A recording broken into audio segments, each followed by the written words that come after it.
आज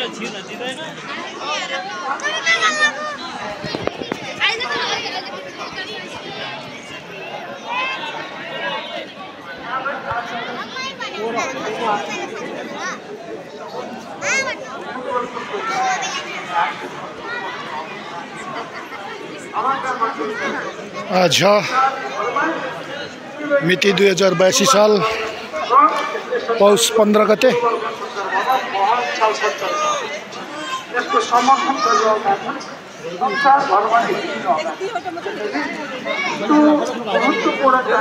त्रिवेणी कपको 33औं संस्करणको क्रममा आज महत्त्वपूर्ण दिन गुरुङहरूको तमु लोसारको अवसरमा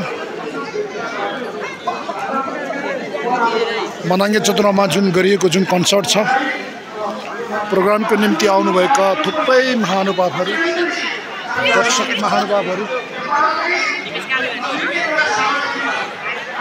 दर्शक महानुभावहरूको एकदमै उपस्थिति छ।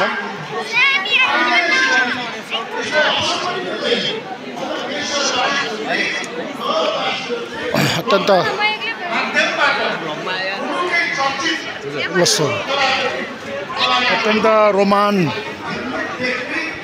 रोमाञ्चक चाहिँ हुनेवाला छ। त्यसो भएकोले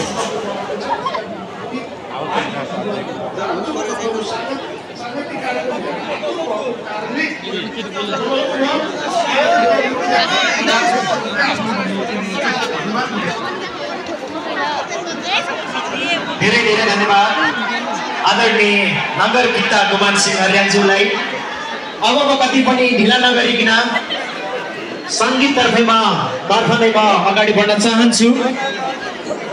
आजको यो मञ्च हाम्रो समुदायमा जन्मिएका कला तपाईहरूको आँखा सामु ल्याउने अवसर पाएको छ। तसर्थ अब कति पनि ढिला नगरिकन विद्या विकासको टोलीलाई आफ्नो प्रस्तुति लिएर मञ्चमा आइदिनको लागि म हार्दिक अनुरोध गर्दछु।